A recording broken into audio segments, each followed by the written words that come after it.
Namun walaupun Nabi sudah tiada dan Nabi telah ditutup dengan Nabi Muhammad SAW, tapi Nabi kan ada pewarisnya. Pewaris Nabi itu adalah al-ulama. Karena mereka lah sebenarnya orang-orang yang paling takut. Dari sekian banyak hamba Allah ini, dialah yang paling takut kepada Allah itu. Innama yahsallaha min ibadihi al-ulama. Sesungguhnya orang yang paling takut kepada Allah di antara banyak manusia itu adalah al-ulama. Maka beradab kita dengan ulama itu. Karena al-adab fauqal ilmi, adab itu lebih tinggi daripada ilmu. Apa sebabnya? Lihat. Man akrama aliman faqad akromani. Barang siapa yang memuliakan ulama, memuliakan gurunya, memuliakan mursyidnya, faqad akromani. Sudah sama dia memuliakan akan aku, kata Rasul. Waman akromani faqad akromallah. Siapa yang telah memuliakan aku, kata Rasul, sudah sama dia memuliakan Allah. Waman akramallah fama'wahul jannah. Siapa yang sudah memuliakan Allah, maka Allah tempatkan dia di dalam surganya. Man zaro aliman faka'annamah zaroni. Barang siapa yang bersilaturahim, berkunjung, berziarah kepada ulama, sama artinya dia telah berkunjung, berziarah kepada aku. Waman sofaha aliman faka'annama sofahani. Siapa yang sudah bersalaman dan berjabat tangan dengan guru dan ulamanya, sudah sama artinya dia berjabatan tangan dengan aku di dunia. Waman jalasa aliman faka'annama jalasani. Waman jalasani fid dunya ma yaumal qiyamah. Siapa yang telah duduk sehamparan dengan ulamanya, minta nasihat, minta bimbingan, sudah sama artinya dia duduk sehamparan dengan aku di dunia. Siapa yang telah duduk dengan aku sehamparan di dunia, nanti di akhirat dia juga duduk sehamparan dengan aku di akhirat itu. Begitulah sebenarnya. Karena ulama itu adalah warasatul anbiya, dia adalah pewaris Nabi. Suluh bendang dalam nagari namanya. Pai tampe batanya pulang, tampe baberito, tampe minta nasihat. Nah, itulah dia yang akan mengajarkan bagaimana kita bisa mengenal Allah. Nah, lalu bagaimana jalan mengenal Allah yang akan dihantarkan oleh ulama. Nih lihat. Man arafa nafsahu faqad arafa rabbahu.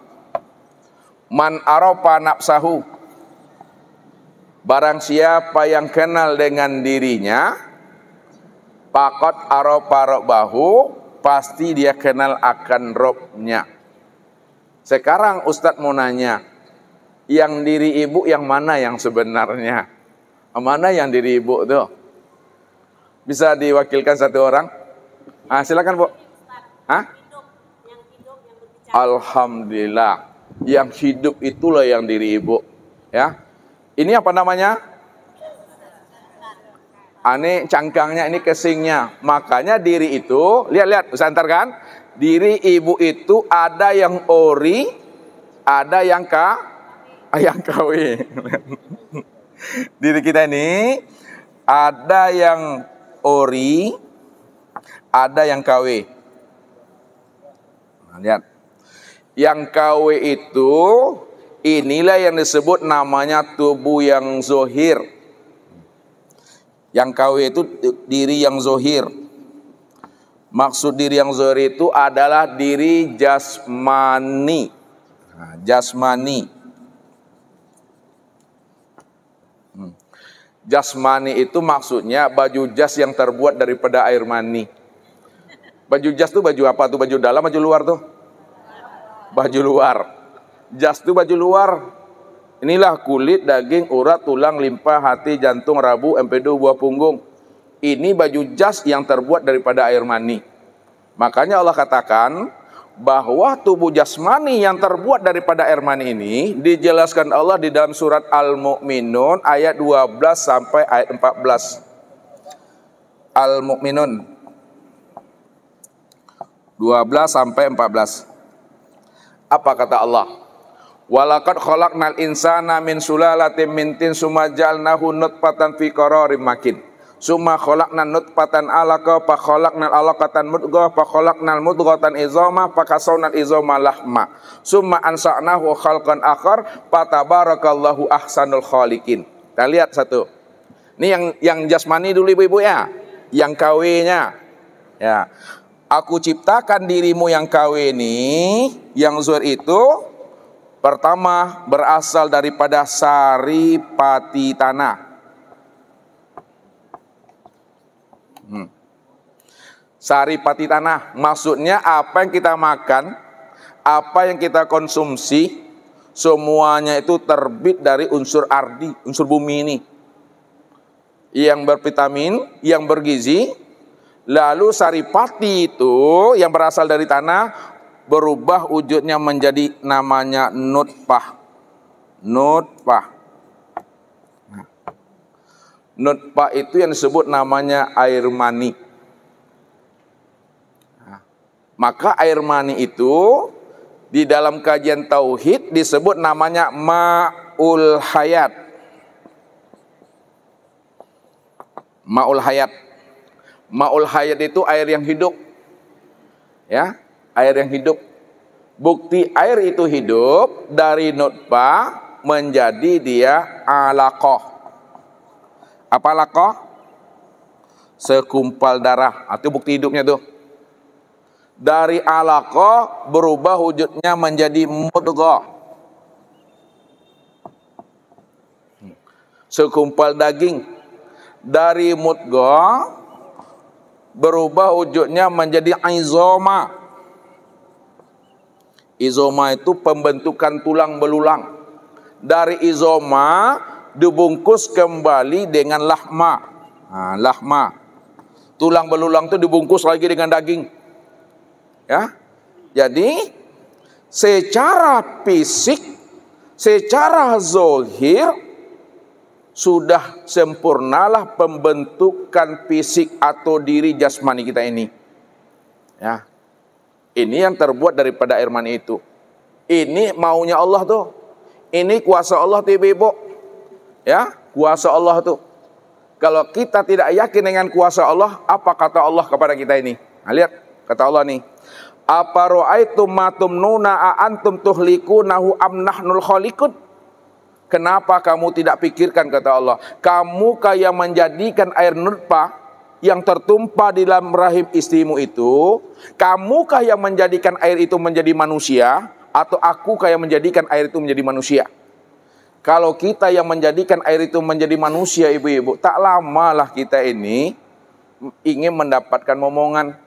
Setahun saja kita menikah, mesti punya momongan kita. Tapi kenapa ada sahabat kita, teman kita, 3 tahun, 5 tahun, 7 tahun juga belum dapat momongan?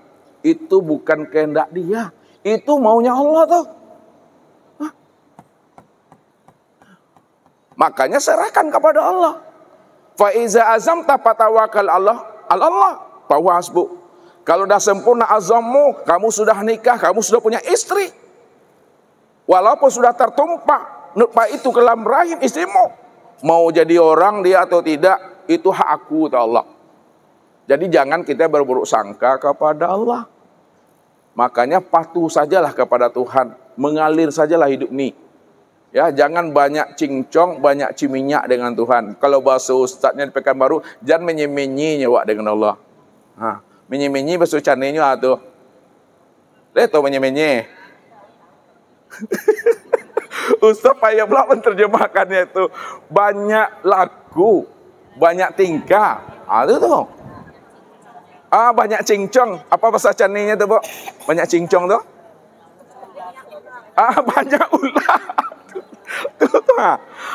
Serahkan. Ini tubuh yang zohir. Ini KW nih. Ya KW. Tanda bukti dia KW. Dia berubah-ubah wujudnya tuh. Nih, berubah-ubah wujudnya. Lihatlah ibu-ibu tahun 80-an dengan 2024 sekarang. Coba perhatikan tuh. Ada enggak perubahan pada diri ibu? Dulu abu aku hitam. Abu ada tahu? Rambut hitam, akini ala tokseng. Dulu mataku tarang, akini ala rabun. Dulu telingaku tarang, akinilah pakak-pakak badak saya. Dulu ku jangekku kajang, akinilah kanduhnya. Ya kan? Itu dia. Ambil uduk, mau sholat asar aja, ibu-ibu, namu 3 kali. Kenapa? Seperpa alamah melasui saya keluarnya. Atau alamah. Itu tuh, makanya Allah katakan, wa manu amirhu nunakisu fil khalqi apala yakilun. Barang siapa yang kami panjangkan umurnya, kami panjangkan usianya, maka makin nyatalah tanda-tanda kematian itu pada dirinya. Jadi semakin panjang umur dan usia kita, makin nampak tanda-tanda kematian itu. Ibarat padi ingin dipanen. Inilah alam nih dibaca nih. Ya, baca alam nih. Dulu makan kerupuk, lama derak-derak. Kini malah sudah suisinya. Tangga cek, tangga sadonya. Ini mesti paham kita nih. Karena ini asalnya daripada tanah, saripati tanah. Maka di waktu mati dikembalikan lagi kepada tanah dia, dikubur dia. Dibuatkan batu nisannya tuh, dibuat kuburnya ini. Nama Iswardi, lahir Pekanbaru, tanggal lahir 20 Mei 72. Nomor HP sih nak ditulis di situ. Dibuatkannya. Ini yang ditanam.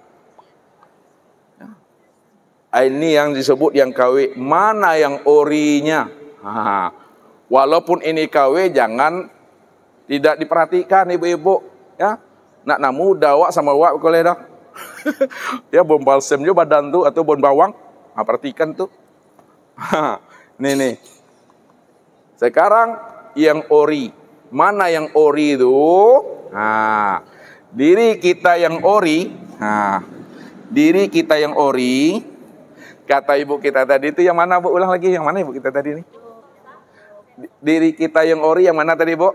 Diri kita yang ori yang berbicara sekarang. Nah, yang tadi yang bahasa yang tadi. Yang pertama ibu jawab tadi. Yang hidup. Tuh dia. Diri ibu, diri ustadz yang orinya, itulah yang dikatakan hayat. Hayat. Tuh dia. Hayat itu kan yang hidup tuh. Kalaulah diri kita yang ori adalah hayat, mana yang dikatakan hayat pada diri ibu? Yang dikatakan yang hidup pada diri ibu itu yang mana? Nyawa. Itu adalah nyawa. Boleh, nyawa. Kalaulah hayat itu dalam diri ibu-ibu adalah nyawa, yang nyawa itu yang mana sebenarnya pada diri ibu? Adalah napas.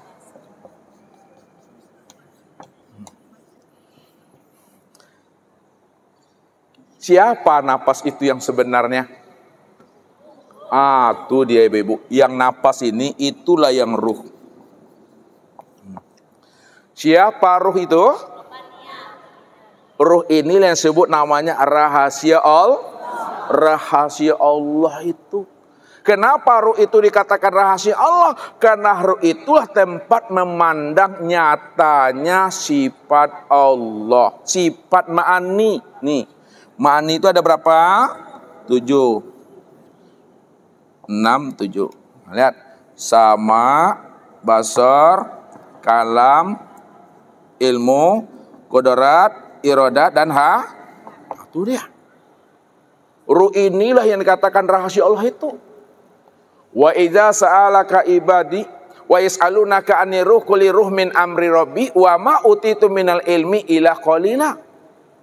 Mereka bertanya kepada engkau, hai Muhammad, tentang ruh, maka berikanlah jawaban kepada mereka, hai Muhammad, katakanlah bahwa ruh itu adalah urusan aku, kata Allah.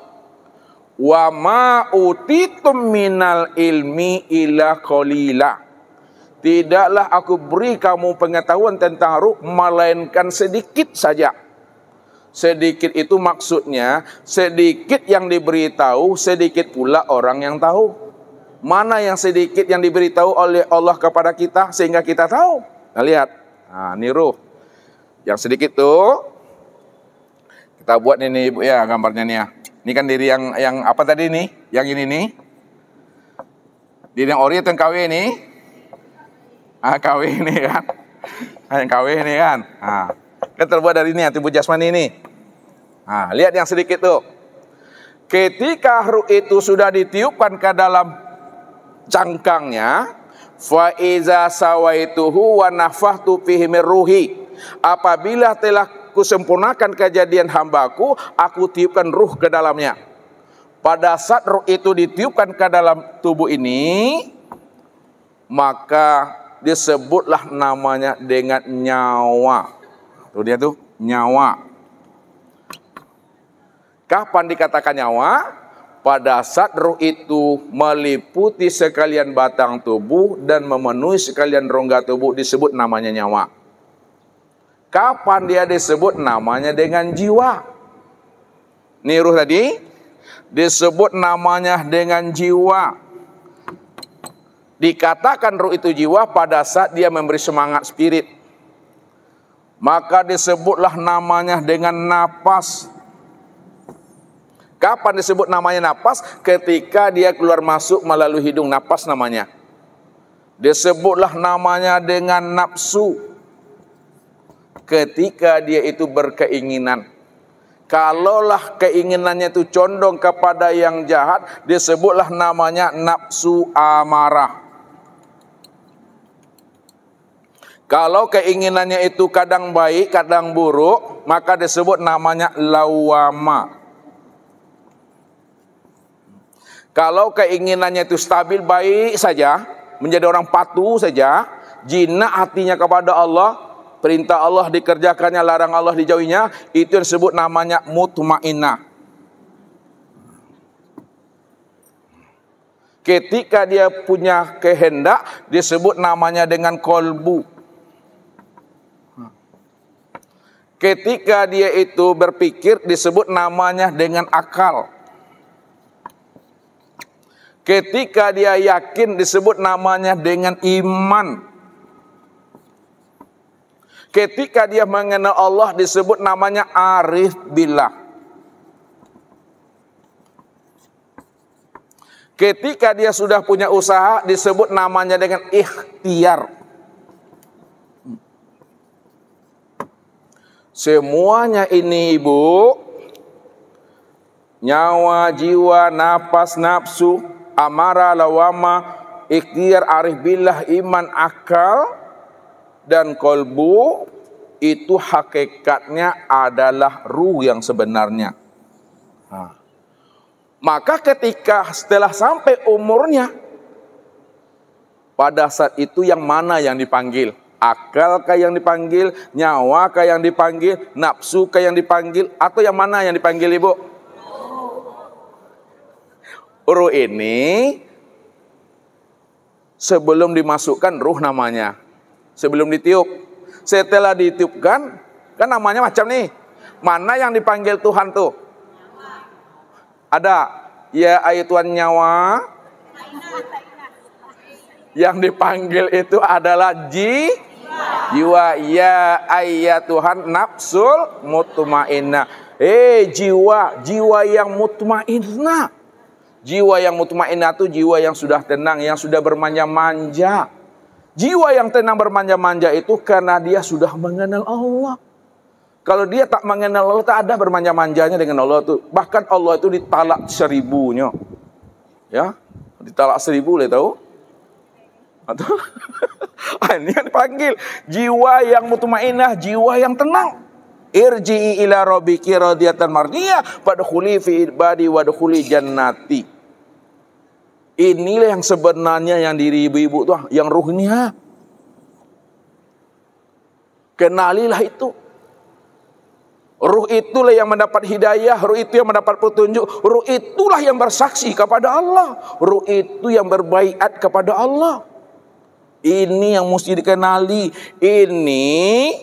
Ruh ini tidak pernah mengalami lapuk, usang, tua, gaek. Tidak pernah mengalami proses hancur dia. Ini yang sebenarnya diri kita itu. Makanya Allah bilang kepada kita ini, wala tahsabanna allazina qatilu fi sabilillahi amwat bal ahya inda rabbihim yurzaqun walakin la tashurun.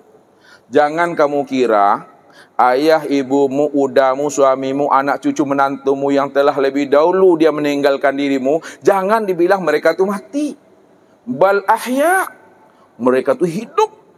Inda rabbihim yurzaqun, mereka selalu mendapatkan rezeki dan nikmat daripada Allah. Mereka yang sebenar hidup. Kita ini mati baru belum dikatakan hidup. Makanya kehidupan yang kita lalui dalam dunia ini, hari ini, tak obahnya kita ibu-ibu sama seperti dalam keadaan mimpi di waktu tidurnya. Kita mimpi, pernah ibu-ibu mimpi? Mimpi apa? Dicoto ulang. Kita mimpi jumpa ayah kita, jumpa ibu kita, mandi kita di sana, makan kita di sana, pergi ke rumah teman, ya kan? Pada saat kita terbangun daripada tidur kita, rupanya kita masih terbaring juga di tempat tidur. Mana yang makan yang tidak pakai mulut, mana yang berjalan tak pakai kaki, mana yang mandi yang tak basah dengan air itu. Itu yang ruh itu yang sebenarnya. Makanya ketika kita bermimpi, itu belum yang sebenarnya. Mimpi rupanya. Baru dikatakan yang sebenarnya pada saat ruh itu telah melepaskan cangkangnya. Itulah hidup yang sesungguhnya. Jadi bahasanya ibu-ibu, kalau kita hidup di dunia ini susah kita hari ini, belum susah yang sebenarnya. Kalau kita hidup di dunia ini senang, belum senang yang sebenar-benarnya. Baru dikatakan susah dan senang yang sebenar-benarnya ketika ruh itu telah melepaskan akan cangkangnya. Kok sanang-sanang banah, kok susah-susah banah. Kenapa? Karena itulah hidup yang sebenar-benarnya itu. Makanya kita harus mengenal diri kita. Supaya diri kita ini benar-benar jinak, patuh dia kepada Allah. Jadi orang yang kenal dirinya, dialah yang patuh kepada Allah. Karena Allah inilah akhir kesudahan perjalanan hidupnya. Allah itulah hakikat rahasia diri kita ini. Kalau Allah yang menjadi hakikat rahasia diri kita, apa yang kita perbuat mulai sejak kita terlahir sampai mati, tahu enggak Allah itu ibu-ibu? Tahu enggak tuh? Tahu, karena Allah yang menjadi rahasia diri kita. Sama dengan anak dengan ayahnya. Anak dengan ayah, siapa yang menjadi rahasia anak sebenarnya? Yang menjadi rahasia anak siapa dalam rumah tangga tuh? Ayah ibunya. Ayah ibunya yang tahu kapan dia lahir, hari apa dia sungsang lahirnya, ditarik ke lahirnya, dipakum lahir atau tidak, ayah bundanya yang tahu tuh. Ya, sekarang Tuhan yang bernama Allah itulah yang menjadi rahasia hidup kita ini ya. Kalau Allah yang menjadi rahasia hidup kita, maka tidak pernah lepas daripada pantauan Allah. Apapun yang kita lakukan Allah tahu dah. Kalau Allah tahu, disitulah kita, hati kita sudah hidup terinstal bersama Allah itu. Maka mata terjaga, mulut terjaga, pendengaran terjaga, akal pikir terjaga, tangan dan kaki terjaga, farad dan kemaluan kita terjaga. Kenapa? Karena Allah itu menjadi bukti dan saksi dari setiap apa yang kita lakukan. Makanya malu kita berbuat dosa kalau Allah sebagai Tuhan memandang dan menyaksikan kita. Tapi orang yang tidak hidup rasa Tuhan di dalam dirinya, itu yang disebut namanya apa? Orang yang tidak hidup rasa Tuhan di dalam dirinya disebut apa namanya? Halo, capek aku. Orang yang tidak hidup rasa Tuhan pada dirinya disebut apa? Mati raso. Nggak butuh sangit. Mati raso. Lihat tuh mati raso. Mati rasa.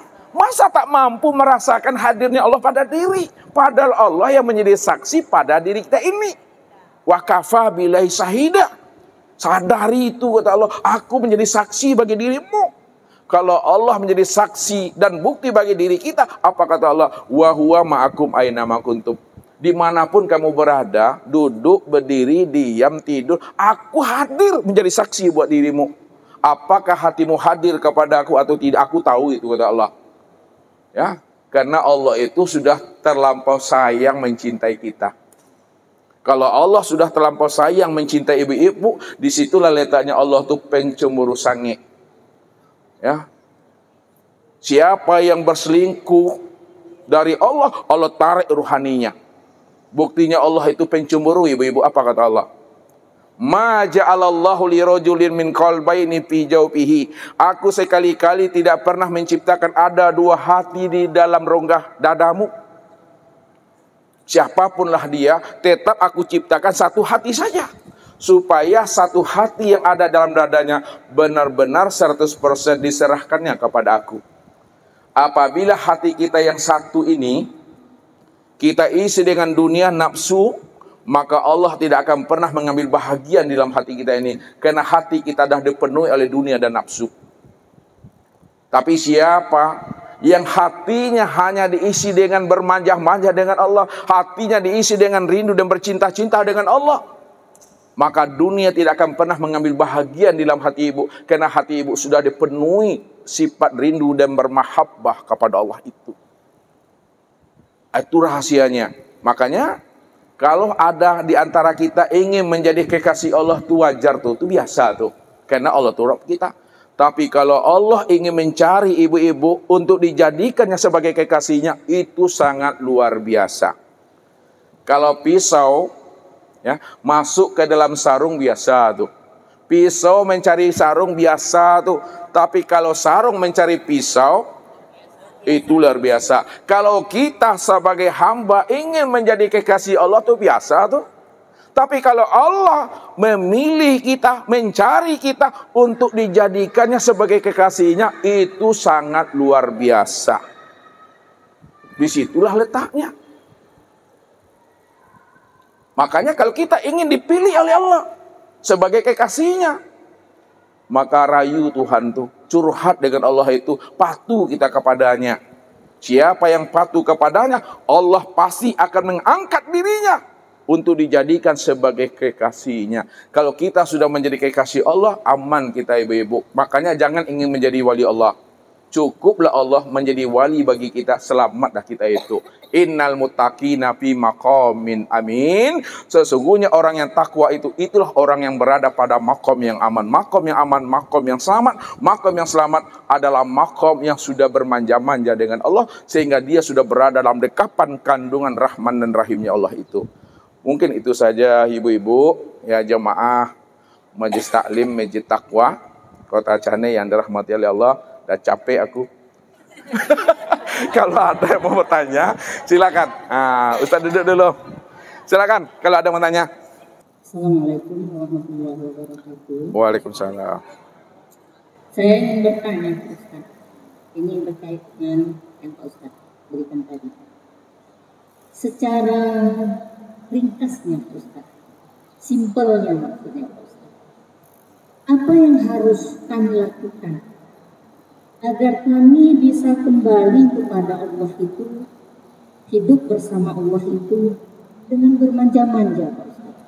Itu ringkasnya saja Pak Ustaz kasih apa yang harus kami lakukan. Iya. Terima kasih. Untuk kita senantiasa bermanja-manja dengan Allah, hendaklah kita menjadi orang yang patuh saja ibu. Untuk kita hidup selalu bermanja-manja dengan Allah, hendaklah kita ini menjadi orang yang patuh saja. Orang yang patuh itu orang yang penurut.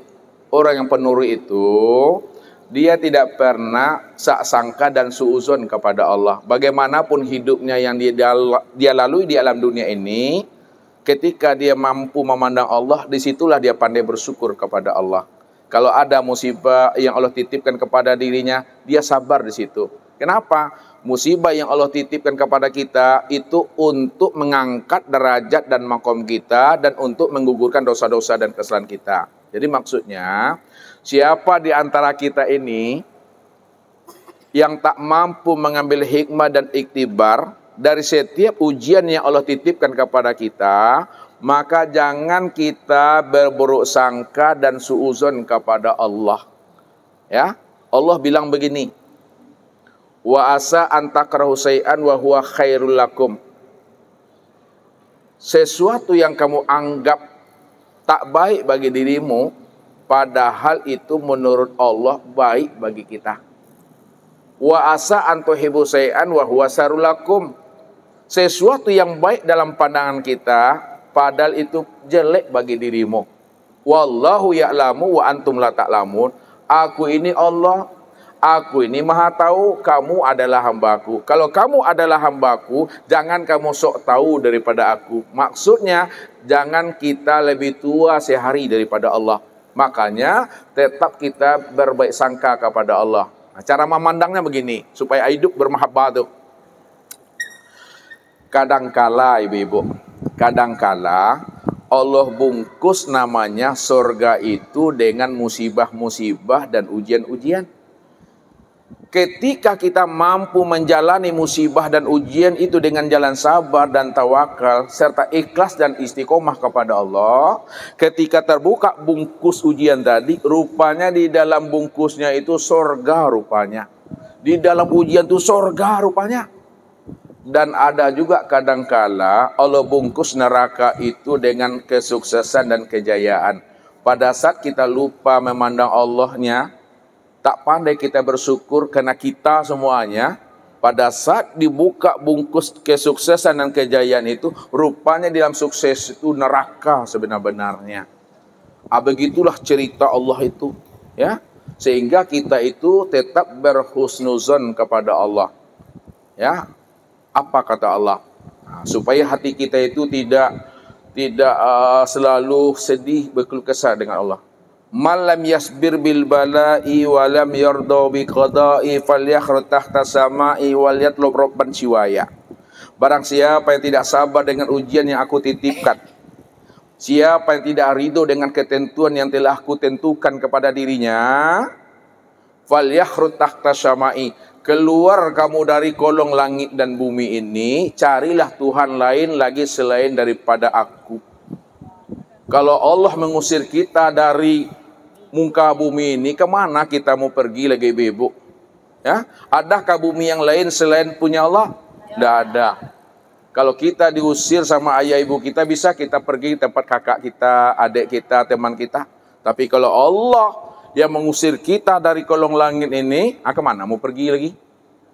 Oleh karena itu, apapun ujian tadi, sikapi itu dengan pandangan yang berbaik sangka kepada Allah.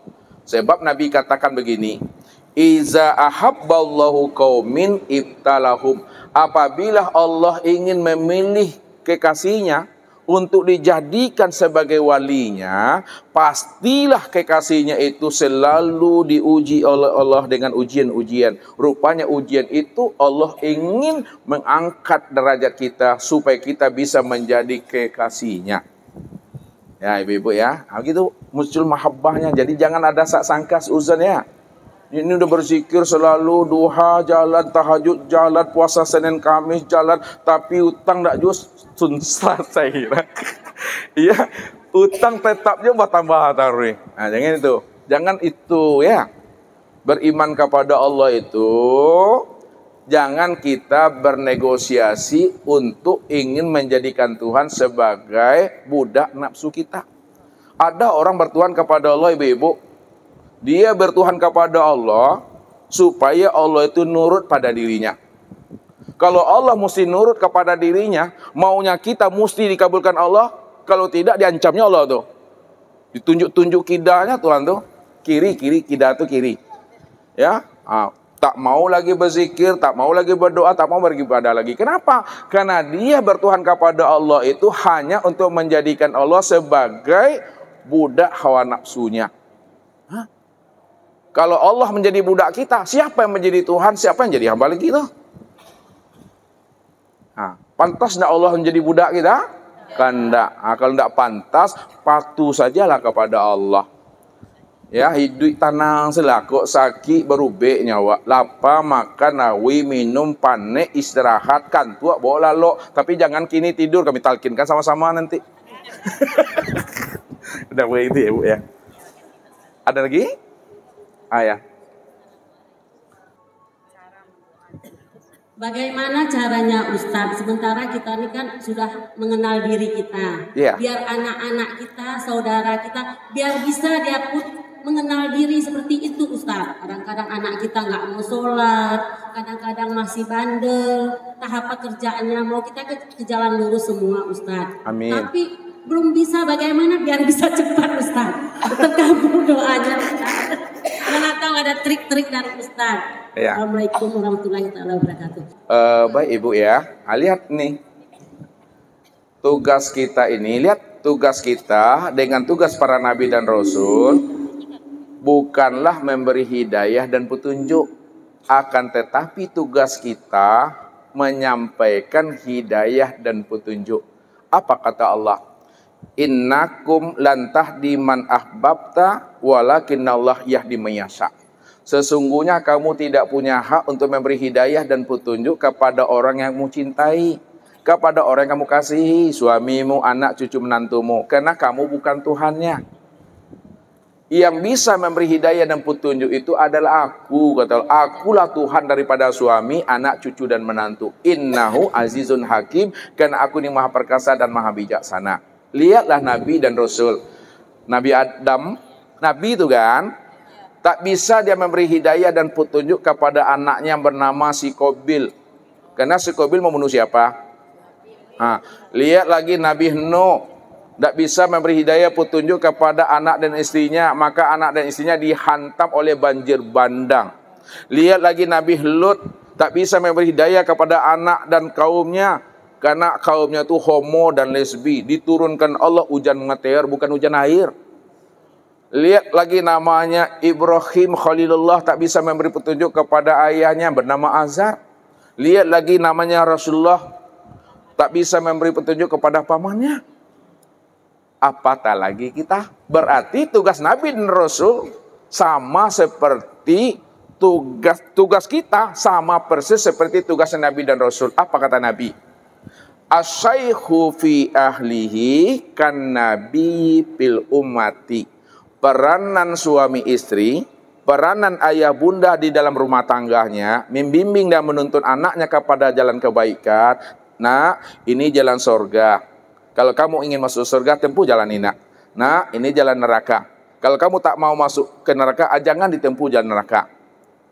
Ketika kita sudah menyampaikan kebaikan dan kebenaran itu kepada anak, itu artinya tugas suami istri sudah sama persis seperti tugasnya Nabi dan Rasul terhadap umatnya. Jadi tugas ayah, tugas ibu tetap memberikan nasihat kepada dia. Jangan sampai kita patah arang kepada anak itu. Ya, karena tak ada namanya istilah mantan anak. Tak ada istilahnya mantan ayah dan ibu. Yang ada mantan apa, Bu? Mantan laki, mantan bini. Yang ada itu, mantan ayah, ibu, anak, nggak ada. Oleh karena itu, bagaimana caranya? Kan tugas kita ada nih kan? Wajib kita mendoakan anak itu. Apa sebabnya? Ridhollah fi ridhol walidain. Ridhonya ayah bunda itu, ridhonya Allah itu nyata pada ayah bunda. Kalau ayah bundanya sayang kepada anaknya, meridhoi anaknya, membimbing anaknya, menuntun anaknya, itulah bukti nyata ridhonya Allah itu kepada anak. Oleh karena itu, karena anak itu punya hati dan punya rasa, sampaikanlah nasihat itu dengan hati dan rasa. Kalau perlu, bagi ibu-ibu perlu anak itu cium dia, belai rambutnya, maka akan tersentuh batinnya itu. Dia tahu kebenaran yang disampaikan oleh ayah ibunya, cuma karena egonya. Makanya orang takut membunuh egonya, ibu-ibu. Sebab kalau egonya dibunuh, dia tidak punya diri lagi. Ya, orang tak mau membunuh egonya, sebab kalau dibunuh egonya dia tidak punya diri. Padahal memang sejak mulai jadinya dia nggak pernah ada. Itu yang pertama. Yang kedua, hikmahkan zikir untuk anak kita.